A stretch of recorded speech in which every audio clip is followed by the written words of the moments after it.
제가 제 아내를 그런 일과 연관지어 생각해 본 적은 단 한 번도 없었습니다. 8년이라는 시간을 함께 살았으니까요. 집안의 도움도 없이 저희는 정말 힘겹게 결혼을 시작했습니다. 신혼집 전세 대출을 갚아가며 맞벌이를 하며 쓸데없는 비용 하나 줄여가며 살아왔습니다. 살면서 다투기도 했습니다. 집안일 분담 때문에, 돈 문제 때문에 서로 서운할 때도 많았습니다. 그렇지만 결론은 항상 같았습니다. 그럼에도 우리는 남들 부부와 다르다라는 확신이었습니다. 이게 아마 저의 가장 큰 맹점이었는지도 모릅니다. 눈앞에 다가오는 균열을 애써 외면하면서도 그래도 우리는 끈끈하다라고 스스로를 세뇌해왔던 겁니다. 그 믿음이 무너져 내려가는 경험이 얼마나 잔혹하고 동시에 현실적인지 저는 아직도 생생하게 기억합니다. 아내는 그 사건이 있기 전까지는 평범했습니다. 매일 회사에 다니고 주말이면 장을 보고 청소를 하고 가끔 친구들과 간단히 술을 마시러 나가기도 했습니다. 제가 야근을 하고 늦은 시간 집에 들어온 날이면 미리 반찬을 준비해 두었다가 전자레인지에 데워 먹으라는 메모를 남겨두던 사람이었습니다. 그랬던 사람이었습니다. 그런데 어느 날 저는 그 모든 기억이 얼마나 허무하게 깨어질 수 있는지 느끼게 됐습니다. 시작은 소소했습니다. 제 차 때문이었습니다. 결혼하기 전부터 타던 차였으니 벌써 12년은 된 노후 차량이었습니다. 정이 많이 들어서 갈아타고 싶은 마음은 없었지만 작년 겨울부터 잔고장이 심해졌습니다. 시동 불량, 냉각수 누수, 브레이크 문제 고쳐도 해결이 안 되었습니다. 그러던 어느 날 아내가 말했습니다. 오빠, 이제 그 차는 그만 타. 우리도 곧 아이 생각해야 하는데 위험하게 뭐하러 그래. 저는 순간 할 말을 잃었습니다. 늘 검소하던 아내가 먼저 차를 바꾸자고 말했으니까요. 차에 별다른 관심이 없던 아내가 그렇게 적극적으로 말하는 건 드문 일이었습니다. 저는 그래, 내 안전을 걱정해서 하는 말이겠지 하고 순순히 받아들였습니다. 중고차라도 알아보자고 했고 그때부터 아내는 이상할 만큼 적극적으로 매장을 알아봤습니다. 회사에 미리 얘기하고 시간을 내어 혼자 다녀오기도 했습니다. 저는 고맙다고 생각했지 그 안에 다른 의도가 있을 거라고는 전혀 상상하지 못했습니다. 며칠 뒤 아내가 꼭 가보자며 추천한 매장이 있었습니다. 제가 굳이 거기여야 돼? 하고 물었더니 대수롭지 않게 웃으며 말했습니다. 여기 차도 많고 설명도 자세히 해줘. 사람이 믿음 가더라. 그 사람이라는 말을 저는 그냥 흘려들었습니다. 정말 그날이 제 인생의 전환점이 될 줄은 몰랐습니다. 주말에 아내가 저를 데리고 직접 그 매장에 갔습니다. 강서구에 있는 중고차 단지였습니다. 건물은 허름했지만 매장 안에는 꽤 깔끔한 차량들이 전시돼 있었습니다. 그때 한 남자가 안쪽에서 걸어 나왔습니다. 정장을 입은 30대 후반쯤으로 보이는 남자였는데 사투리가 섞인 말투로 다가왔습니다. 형님 차 보러 오셨죠? 이쪽으로 오세요. 낯설지만 친근하게 말을 거는 그 사람. 그 사람이었습니다. 나중에 제 인생을 송두리째 흔들어 놓을 중고차 딜러. 그날은 별다른 이상함을 느끼지 못했습니다. SUV를 선호하는 제게 아내는 계속 세단을 권했지만 취향 차이라고 넘겼습니다. 그날은 그렇게 끝이 났습니다. 문제는 그 뒤부터 시작됐습니다. 아내가 평소와 달리 휴대폰을 손에서 떼지 않게 된 게 첫 번째 이상 신호였습니다. 원래는 집에 오면 식탁 위에 올려두고 신경조차 쓰지 않던 사람이었는데 어느 순간부터는 화장실까지 들고 다니고 욕실 선반 위에도 놓고 씻었습니다. 심지어 제가 농담처럼 요즘 왜 이렇게 폰을 붙잡고 살아? 라고 묻자 아내는 웃으며 대답했습니다. 그냥 요즘 일이 많아서 그래. 연락도 자주 오는 거고. 그때는 크게 의심하지 않았습니다. 아내가 프리랜서 일을 겸하고 있었으니까요. 그러나 제 귓가에 계속 맴도는 그 말은 결국 뭔가 잘못 돌아가고 있다는 신호였습니다. 이후 아내는 외출이 부쩍 잦아졌습니다. 친구랑 만난다, 거래처 미팅이 있다, 모임이 있다. 이유는 다양했지만 주로 수요일 오후에 비슷한 시간대에 나갔다가 저녁쯤 돌아왔습니다.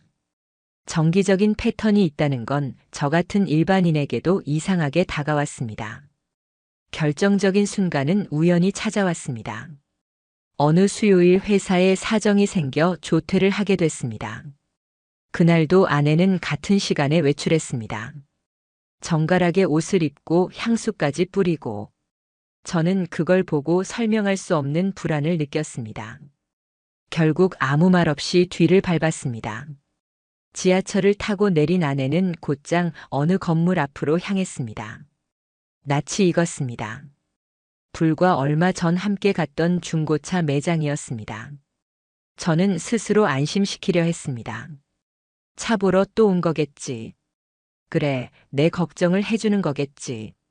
하지만 곧 눈앞에서 보게 된 장면은 제 안의 모든 평정을 무너뜨렸습니다. 아내는 딜러와 단둘이 앉아 커피를 마시며 웃고 있었습니다. 함께 서류를 들여다보더니 그 남자가 아무렇지 않게 아내의 어깨에 손을 올렸습니다. 단순한 장난 같지도 않고 형식적인 스킨십 같지도 않은 자연스러운 동작. 저는 확실히 봤습니다. 부부처럼 너무도 익숙한 몸짓이었습니다. 그날 집으로 돌아오고도 아무렇지 않은 척 했습니다. 하지만 제 머릿속은 이미 혼돈이었습니다. 설마라는 단어와 분명하다라는 확신 사이를 끊임없이 오가며 밤을 뒤척였습니다. 결정적으로 그 남자가 제게 건넸던 명함이 떠올랐습니다. 업체명, 이름, 연락처가 분명히 적힌 그 종이 한 장. 저는 가방에서 꺼내 다시 확인했습니다. 이제는 그저 광고물이 아니라 제 아내가 어떤 세계와 연결됐는지 보여주는 열쇠처럼 느껴졌습니다. 며칠 뒤 일부러 혼자 그 매장을 다시 들렀습니다. 겉으로는 차 조금 더 보고 싶다고 웃으며 말을 했지만 제 마음속은 전혀 달랐습니다. 몇 시간을 그곳에 머물며 그 남자의 태도, 직원들의 반응을 지켜봤습니다. 그는 제게 여전히 친근하게 다가왔지만 제 눈에는 모든 행동이 가식처럼 보였습니다. 그날 저녁 저는 결심했습니다. 단순한 상상에 시달리다가 스스로 무너지는 길을 택할 수는 없었습니다. 반드시 확인해야 한다. 확실한 증거를, 되돌릴 수 없는 증거를 잡아야 한다. 그래야만 제 앞에 놓인 끔찍한 현실에서 벗어날 수 있다고 생각했습니다. 그 순간이 시작이었습니다. 단순히 의심하는 남편에서 진실을 끝까지 추적할 준비가 된 남편으로 바뀐 순간, 아내와 그 남자의 모든 흔적을 직접 밝히는 길은 그때부터 열리기 시작했습니다. 아내에 대한 의심이 시작된 후로 제 삶은 송두리째 흔들리기 시작했습니다. 눈을 감고 있어도 불안했고 출근해서 일을 해도 집중할 수 없었습니다. 서류를 읽다가도 머릿속에서는 자꾸 그 장면이 반복됐습니다. 매장에서 남자의 손길이 아내 어깨에 닿던 순간 그 익숙한 분위기, 그 웃음소리. 저는 그 장면을 머릿속 수천 번도 넘게 재생했습니다. 처음에는 스스로를 다그쳤습니다. 혹시 내가 과민 반응을 하는 건 아닐까? 그냥 친근한 제스처였을 수도 있잖아. 하지만 곧 제 안에 다른 목소리가 고개를 들었습니다. 내가 그 순간 이상하게 느꼈잖아. 직감은 거짓말하지 않아. 이 직감이 얼마나 무서운 것인지 깨달으면서 저는 제 스스로와 외로운 싸움을 시작했습니다. 누군가에게 털어놓을 수도 없었습니다. 친구에게 말하면 괜히 헛소문이 될 것 같았고, 가족에게 말하면 제 아내에 대한 남은 체면마저 산산이 부서질 것 같았습니다. 그러니 제가 할 수 있는 건 제 눈으로 보고 제 귀로 확인하는 것뿐이었습니다. 그래서 첫 번째로 시작한 건 아내의 휴대폰이었습니다. 예전에는 제 지문도 등록돼 있어 제가 가끔 필요할 때 열어보는 게 가능했습니다. 그런데 어느 날부터인가 잠금이 패턴으로 바뀌어 있었고 제 지문은 삭제돼 있었습니다. 그 사실 하나만으로도 제 의심은 크게 확신으로 기울었습니다. 숨기고 있다는 뜻이구나. 보여줄 수 없는 무언가가 있다는 뜻이구나. 하지만 당장은 손댈 수 없었습니다. 아내는 집에 있을 때에도 휴대폰을 손에 쥐고 있었고 잠든다 싶으면 화면을 가리고 엎어놓거나 침대 옆 협탁 깊숙이 넣었습니다. 저는 매일 새벽 아내의 숨결 소리를 들으며 가슴이 막혀왔습니다. 머리맡에 있는 그 작은 기계 안에 지금 제 세상을 뒤집어 놓고 있는 진실이 들어있을 테니까요. 저는 결국 다른 길을 찾았습니다. 직접적인 확인이 아니라 간접적인 증거를 쌓아가기 시작한 겁니다. 제일 먼저 산 것은 소형 녹음기였습니다. 온라인에서 리뷰를 꼼꼼히 확인한 끝에 충전이 오래 가고 음성 감지 기능이 있어 불필요한 부분은 자동으로 삭제되는 모델을 골랐습니다. 손바닥보다 작은 크기의 마이크 감도는 탁월했고 무엇보다 티가 나지 않는다는 점이 가장 중요했습니다. 그 주 수요일 아내는 여느 때처럼 차려입고 나갔습니다. 부드러운 원피스, 가지런히 말린 머리, 가볍게 한 화장. 저에게는 이제 그 모습이 남편을 위해 꾸미는 모습이 아니라 누군가 다른 사람을 만나러 가는 신호탄처럼 보였습니다. 저는 다리를 덜덜 떨면서 그 가방 안쪽 포켓에 녹음기를 몰래 집어넣었습니다. 손끝이 얼마나 떨리던지 제대로 들어간 건지도 불안했습니다. 하루 종일 그 생각뿐이었습니다. 회사에서도 시간을 확인하다가 괜히 손이 식은땀으로 흥건해졌습니다. 어디선가 알림음이 들려오는 것 같아 깜짝 놀라기도 했습니다. 그렇게 악몽 같은 시간을 보내고 집으로 돌아왔습니다. 저녁 8시 무렵 아내도 귀가했습니다. 평소와 다름없이 식탁을 차려놓고 미소로 저를 맞이했습니다. 그리고 무심하게 물었습니다. 오늘 회사 어땠어? 피곤하지? 밥부터 먹자. 저는 그 웃음을 똑바로 쳐다볼 수가 없었습니다. 억지로 고개를 끄덕이고 밥을 삼켰습니다. 목구멍을 타고 내려가는 쌀알 한 톨이 바위처럼 느껴졌습니다. 무릎 밑에 숨겨둔 그 녹음기가 내 방 안서랍에 있다는 사실이 제 심장을 거의 폭발하게 만들었으니까요. 밤이 깊고 아내가 잠든 후에야 저는 떨리는 손으로 녹음기를 꺼내 컴퓨터에 연결했습니다. 재생 버튼을 누르는 순간 오로지 귀 안쪽으로만 피가 몰리듯 울렁거렸습니다. 처음에는 버스 안이나 길거리 소음이 들렸습니다. 문득 들린 남자의 목소리를 들었을 때 저는 심장이 서늘하게 얼어붙는 걸 느꼈습니다. 바로 그 목소리였습니다. 그때 매장에서 아내와 함께 있던 그 딜러. 특유의 느끼한 웃음, 말투, 어투까지 결코 잊을 수가 없었습니다. 그리고 그 음성은 곧 이런 대화로 이어졌습니다. 오늘도 예쁘네. 누가 보면 연예인인 줄 알겠어. 오빠, 그런 말 너무 민망해. 그만해. 아까 그 차 말고 뒤쪽에 있는 거 봤어? 오늘은 거기서 얘기하자. 거긴 사람 잘 안 오지. 알겠어. 그 순간 저는 숨이 멎는 듯 했습니다.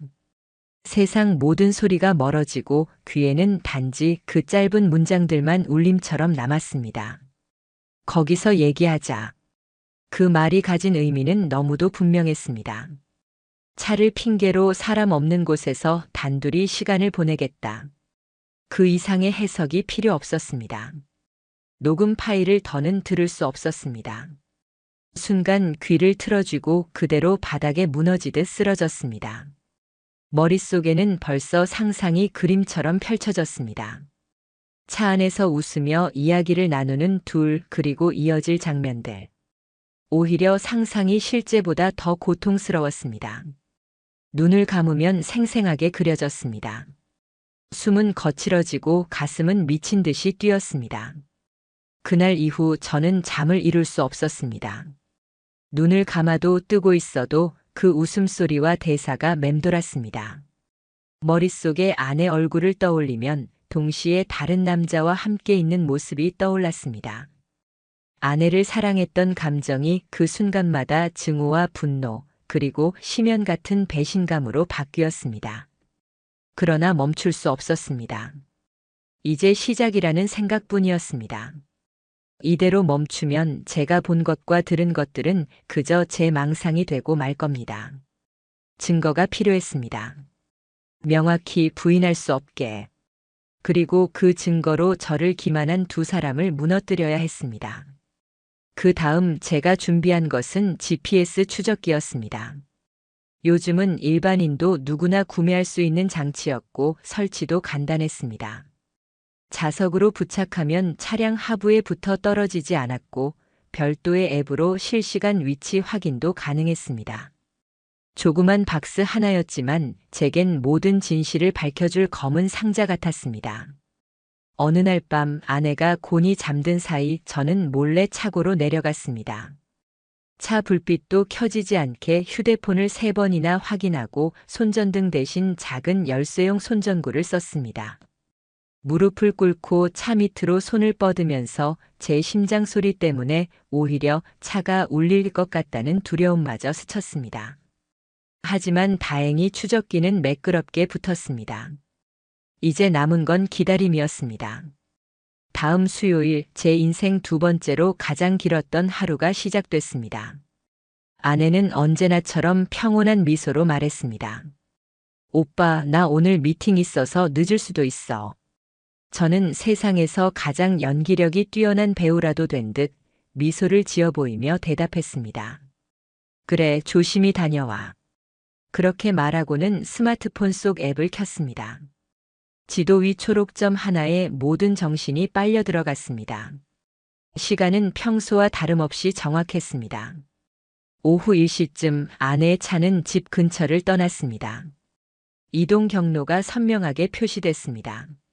서서히 강서쪽으로 향하는 차. 결국 맵 위에 찍힌 위치는 중고차 매장 뒤편 외진 골목 근처였습니다. 심장이 식은 듯 무감각해졌습니다. 커피숍도 아니고 음식점도 아니고 쇼핑몰도 아니었습니다. 지도상으로는 주차 공간조차 없는 건물 뒤편 통로와 연결되는 작은 길이었습니다. 그런데 그 초록점은 거기서 2시간 가까이 멈춰 있었습니다. 이유는 분명했습니다. 저는 그날 결국 조퇴를 하고 직접 그곳으로 향했습니다. 버스 안에서 손바닥은 땀으로 젖어 미끄러졌습니다. 계속해서 휴대폰을 켜고 확인했습니다. 위치는 변하지 않았습니다. 한 발, 2발. 골목으로 들어서던 순간 저는 딱 굳었습니다. 제 아내 차가 주차돼 있었습니다. 그 옆에 나란히 붙어 있는 검은색 차량. 흔들리고 있었습니다. 바람 때문이 아니었습니다. 가까이 다가갈수록 안에서 터져나오는 웃음소리와 낮게 깔린 음성이 똑똑히 들렸습니다. 저는 그 자리에서 한 발짝도 나아갈 수 없었습니다. 몸이 무거워서가 아닙니다. 가벼워서였습니다. 마치 공중에 붕 떠 있는 듯 감각이 모두 사라진 듯 했습니다. 눈물이 터지지 않았습니다. 오히려 속 안이 텅 빈 듯 허망했습니다. 저는 그 틈에 겨우 의식을 붙잡아 주머니에서 휴대폰을 꺼냈습니다. 사진을 찍었습니다. 번호판, 차량 위치, 두 차가 얼마나 가까이 붙어 있는지 주변 골목 풍경까지. 떨리는 손으로 몇 장을 찍고 나서야 다리가 풀려 물러설 수 있었습니다.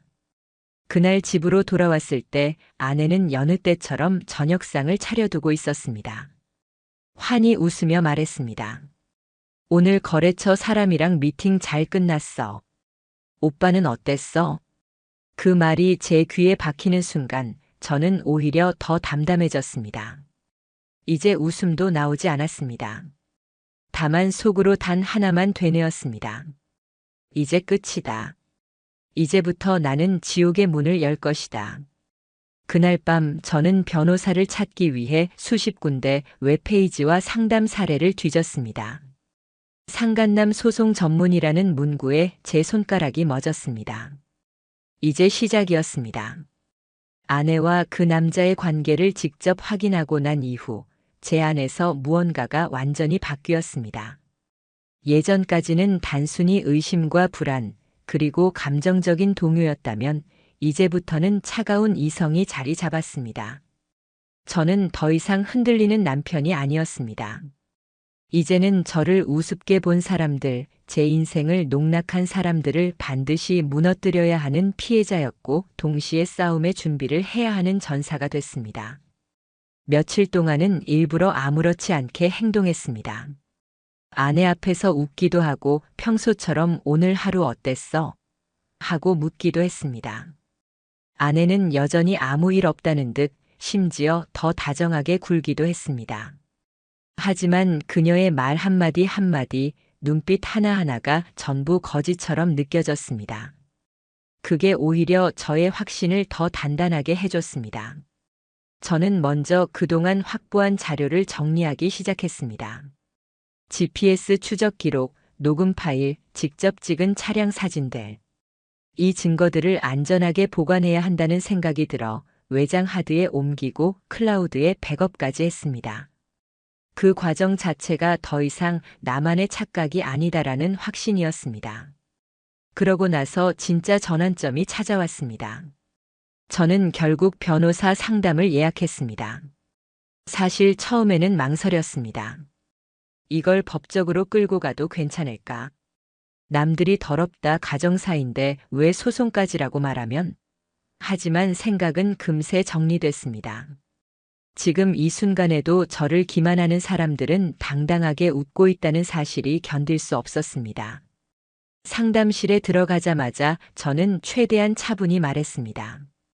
제 아내가 어떤 중고차 딜러와 바람이 난 것 같습니다. 소송을 하고 싶습니다. 변호사는 침착하게 제 얘기를 듣더니 자료를 하나하나 확인했습니다. 차량 위치 추적 기록, 차량이 나란히 있었던 사진, 녹음 파일 속 말투.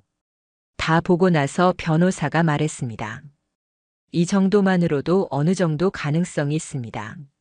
하지만 더 확실한 물증이 있으면 좋습니다.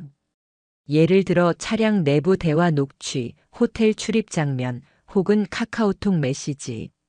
증거의 수준이 올라갈수록 상대방이 변명할 여지는 줄어듭니다. 위자료 액수 역시 더 높아집니다. 그 말은 제게 곧바로 다음 단계로 나아가야 한다라는 신호였습니다. 집에 돌아와서 저는 깊은 밤까지 생각했습니다.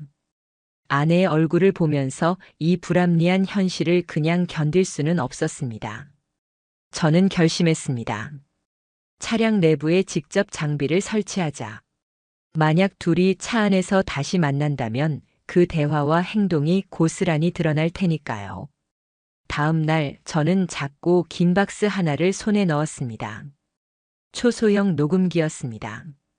손가락 2마디만한 크기지만 충전 한 번에 30시간을 녹음할 수 있고 음성 감지 기능이 있어 불필요한 공백은 저장되지 않았습니다. 저는 아내가 잠든 밤 차고로 내려가서 조수석 시트 밑에 그 장비를 부착했습니다. 일주일이 지나고 수요일. 아내는 다시 어김없이 같은 시간 차를 몰고 나갔습니다.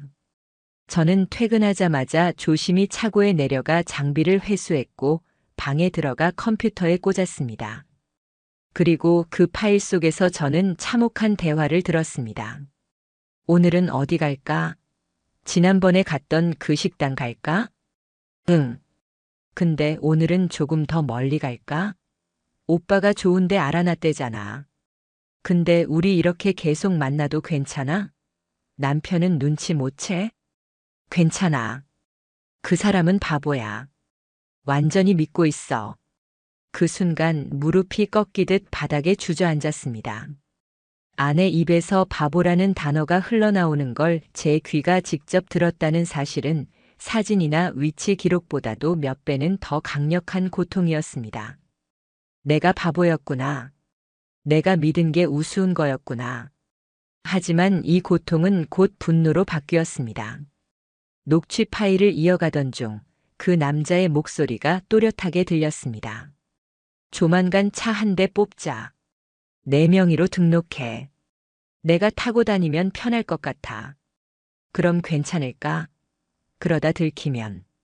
괜찮아. 내가 알아서 할게. 너랑 오래 만나려면 이 정도는 해야지. 순간 저는 확신했습니다. 이것은 단순한 일탈이 아니라 구조적인 기만이었다는 것. 제 아내와 그 남자는 일시적인 관계가 아니라 장기적인 계획을 세우고 있었다는 것. 제가 지금껏 흘린 피와 땀으로 낸 대출금, 우리 집의 미래를 통째로 무시하고 저를 그냥 ATM으로만 보고 있었다는 것. 그날 밤 저는 이를 악물고 또 다른 준비를 했습니다. 이번에는 초소형 카메라였습니다. 차량 룸미러 뒤쪽 눈에 띄지 않는 공간에 설치했습니다. 움직임이 감지되면 자동으로 녹화되는 장치였습니다. 저는 시퀀스를 차곡차곡 준비했습니다. 며칠 뒤 파일을 열어본 순간 저는 거의 숨을 쉴 수 없었습니다. 화면 속에는 두 사람이 있었습니다. 웃으며 팔짱을 끼고 얼굴을 쓰다듬고 평온하게 대화를 나누는 모습. 그 장면을 보는 동안 저는 잇몸이 다 헐어버릴 정도로 이를 갈았습니다. 하지만 저는 감정에 무너지는 대신 차가운 계획을 세웠습니다. 이 영상도 캡처하고 날짜와 위치 기록을 정리하고 모든 파일을 폴더별로 나눠서 변호사에게 전달할 준비를 했습니다. 이제 흔들리지 않았습니다. 마지막 단계는 디지털 증거였습니다. 저는 결국 아내의 휴대폰까지 건드리기로 했습니다. 연락처와 메시지 복원 서비스를 통해 일부 복구가 가능하다는 사실을 확인했습니다. 지난밤 아내가 깊은 잠에 빠진 틈을 타 휴대폰을 확보했고 외부 서비스를 통해 데이터를 의뢰했습니다. 며칠 뒤 결과가 도착했을 때 제 두 눈으로 확인한 메시지 안에는 이런 문장들이 있었습니다. 이번 주는 못 만나. 남편 눈치 까는 것 같아. 언제까지 숨길 거야? 나도 이제 지쳤어. 조금만 더 참아. 대출 다 갚으면 정리할게. 지금 이혼하면 위자료 문제 생겨. 저는 다시 한번 전율을 느꼈습니다. 결국 제 결혼 생활은 그녀에게 단순히 대출 다 갚을 때까지 유지하는 계약에 불과했던 것입니다. 그날 밤 저는 다짐했습니다. 이제 이 싸움은 단순히 불륜이 아니라 제 삶을 송두리째 되찾기 위한 전쟁이다. 저는 변호사 사무실에 다시 찾아가 모든 증거를 제출했습니다. 변호사는 파일들을 꼼꼼히 확인한 뒤 한마디로 정리했습니다. 이 정도면 완벽합니다. 이혼 소송, 상간남 소송, 둘 다 유리하게 진행할 수 있습니다. 저는 고개를 끄덕였습니다. 이제 더는 물러설 이유가 없었습니다. 아내와 그 남자는 끝났습니다. 그리고 제가 잃었던 제 자존심과 제 삶, 그것들을 되찾을 시간이 드디어 다가오고 있었습니다. 소송장을 접수한 날, 저는 오히려 이상할 만큼 차분했습니다. 그동안은 매일같이 피가 거꾸로 솟고 분노가 심장을 찔렀지만 이제는 모든 걸 법적인 절차에 맡겼다는 사실이 저를 무겁게 눌러주었습니다. 이제 제 차례다. 내가 할 일은 이미 다 준비됐다. 그 생각이 머릿속에서 반복됐습니다. 며칠 뒤 법원에서 확인 문자가 왔습니다. 상간남 소송 접수가 정식으로 완료되었다는 알림이었습니다. 저는 휴대폰 화면을 오래 바라보다가 천천히 숨을 내쉬었습니다.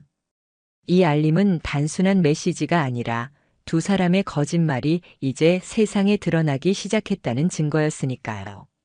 그날 저녁 저는 평소와 다름없이 술 한 잔을 따랐습니다. 마치 아무 일 없는 듯 TV를 켜놓았지만 제 마음은 고요했습니다. 아내는 여전히 웃으며 제 앞에 앉았습니다. 오빠 내일 회사에서 갑자기 야근하라네. 늦게 들어올 수도 있어. 그 말은 이제 저를 불안하게 하지 않았습니다. 오히려 씁쓸한 비웃음이 나왔습니다. 내가 지금 누구를 속이고 있는지 아냐? 너도 이제 알게 될 거다. 모든 게 무너지는 순간에. 다음 날 일이 터졌습니다. 아내가 평소보다 일찍 집에 들어왔는데 얼굴은 창백했고 눈빛은 불안에 흔들렸습니다. 손에는 두툼한 서류가 쥐어져 있었습니다. 이게 뭐야? 당신 진짜야? 그녀가 말하자마자 손에 든 서류를 제게 내던지듯 내밀었습니다. 그것은 다름 아닌 상간남 손해배상 청구서 복사본이었습니다. 저는 서류를 쳐다보지도 않고 아내 얼굴을 바라보며 담담히 말했습니다. 그래. 진짜야. 내가 뭘 했는지 다 알고 있다. 사진도 있고 녹음도 있고 영상도 있어. 아내 얼굴은 금세 무너져 내렸습니다. 눈이 흔들리고 입술이 파르르 떨렸습니다. 그리고 곧 무릎을 꿇더니 울부짖듯 말했습니다. 미안해, 진짜 미안해. 잠깐 그랬던 거야. 실수였어. 순간 저는 비웃음이 터져 나왔습니다. 실수? 내가 매주 수요일마다 같은 시간에 나간 게 실수였다고. 차 안에서 팔짱을 끼고 서로 약속했던 것도 실수였다고. 메시지에서 대출 다 갚고 정리하겠다고 한 게 실수였어. 아내는 손으로 얼굴을 가리고 울었습니다. 하지만 그 눈물은 제게 아무 의미가 없었습니다. 저는 이미 모든 감정을 태워버렸고 남은 건 차가운 분노뿐이었습니다. 며칠 뒤 변호사를 통해 전해들은 소식은 더 가관이었습니다. 상간남 김도훈은 처음에 자신은 아내가 기혼자인 걸 몰랐다라고 주장했습니다. 제가 직접 매장에 같이 갔던 날 아내가 남편을 소개했던 건 무시하더군요. 정말 치졸했습니다. 그러나 변호사가 차분히 말했습니다. 증거가 이미 차고 넘칩니다. 유부녀인지 몰랐다는 변명은 통하지 않습니다. 그때부터 김도훈 측은 서서히 움츠러들었습니다.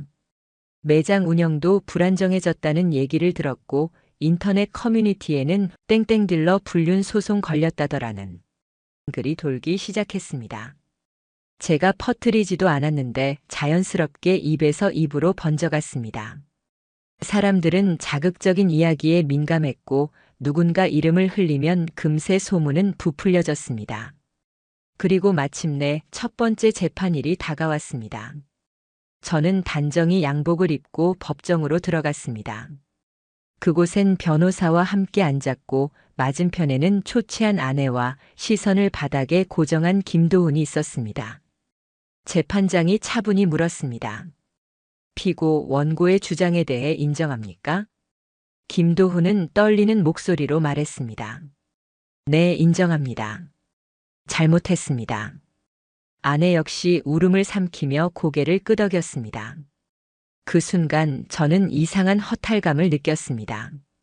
분노도 슬픔도 아니고 오직 텅 빈만이 있었습니다. 모든 것이 끝났다는 현실이 한순간에 와 닿았기 때문입니다. 재판은 2시간가량 이어졌습니다. 제 변호사가 제출한 증거, 차량 블랙박스 영상, GPS 기록, 녹취록, 복구된 메시지, 판사는 직접 확인까지 했고 결국 얼굴을 굳혔습니다.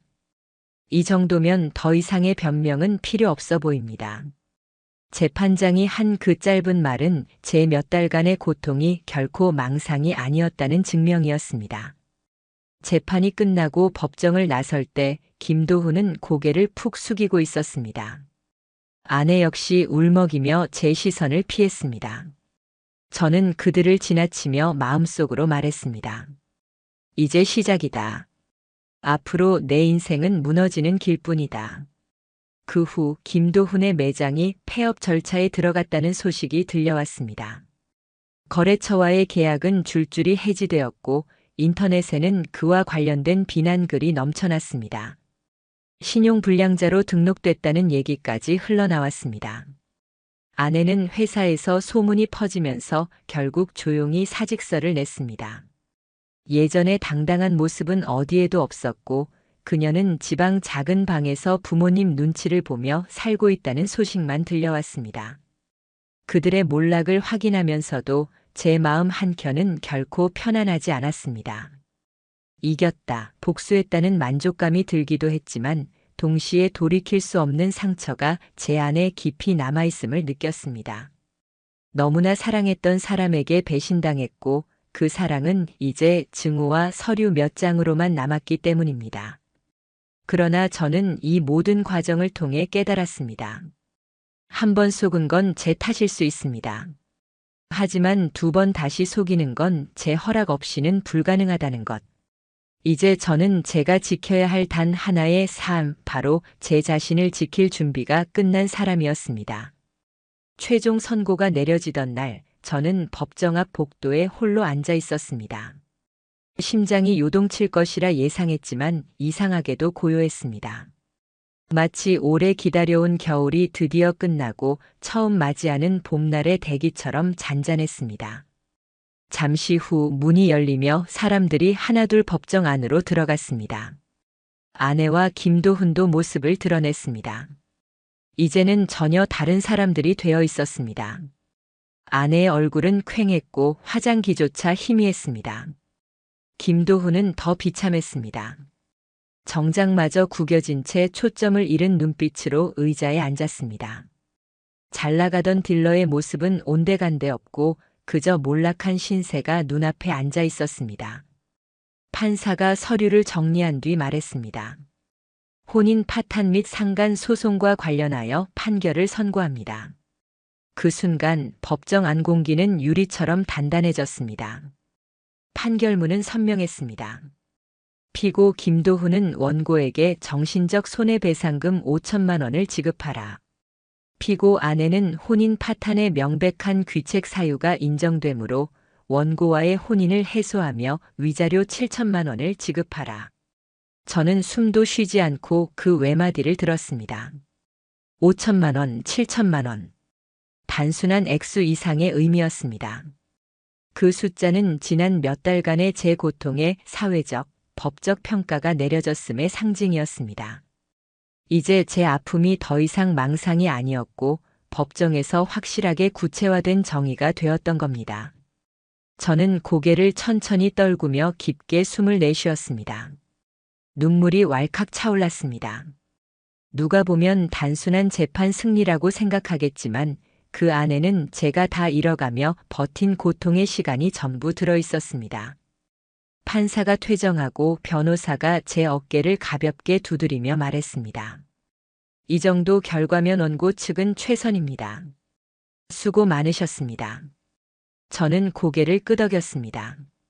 승리감이라기보다는 허무함이 먼저 몰려왔습니다.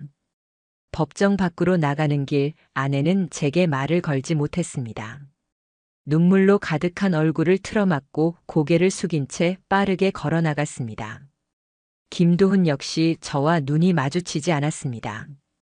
말라붙은 그림자처럼 고개를 숙이고 휘청이며 사라졌습니다. 그들의 모습은 분명 몰락이었고 그 몰락을 만들어낸 건 제 집념이었습니다. 며칠 뒤 소문은 현실이 되었습니다. 김도훈의 매장은 완전히 문을 닫았습니다. 직원들은 모두 뿔뿔이 흩어졌고 거래처는 손절했습니다. 중고차 관련 온라인 카페에는 그 인간한테 차 샀는데 불륜으로 소송 걸렸다더라는 글이 계속 올라왔습니다. 김도훈은 업계에서 퇴출되다시피 했습니다. 신용불량자로 등재되었다는 얘기도 들려왔습니다. 더 이상 사회에서 설 자리는 없어 보였습니다. 아내 역시 회사에 소문이 번지며 결국 스스로 사직했습니다. 한때 당당하게 집안을 지키던 여자는 더 이상 없었습니다. 부모님 집 근처에서 쓸쓸히 지내며 단기 아르바이트로 겨우 연명한다는 말을 들었습니다. 한밤중 제 휴대폰에 카카오톡 알림이 울렸습니다. 발신자는 아내였습니다. 정말 미안해. 나는 요즘 사람도 못 만나고 살아. 그래도 오빠는 행복하게 지내고 있지? 저는 메시지를 읽고 가만히 화면을 꺼버렸습니다. 답장은 필요하지 않았습니다. 이미 제 마음속에서는 관계가 지나간 과거일 뿐이었습니다. 저는 혼자가 되었지만 이상하게도 그 고독이 두렵지 않았습니다. 결혼 생활 동안 내내 제 감정은 누군가를 믿는 데에 쓰였다면 이제는 오롯이 저 자신을 믿기로 했습니다. 매일 아침 눈을 뜨면 이렇게 다짐했습니다. 2번 다시 나를 속이는 사람에게는 반드시 대가를 치르게 할 것이다. 그게 내 인생을 지키는 길이고 내가 다시 나를 사랑하는 방법이다. 이제 더 이상 저는 예전처럼 어리석게만 살지 않습니다. 상처는 깊습니다. 그러나 그 상처는 동시에 제 삶을 다시 조각해낼 연장이기도 합니다. 저는 앞으로 혼자 살아가겠지만 적어도 나 자신만은 온전히 믿고 거짓 없는 삶을 지키며 살 것입니다. 그것이 제가 처절한 투쟁 끝에 얻어낸 마지막 결론이었습니다.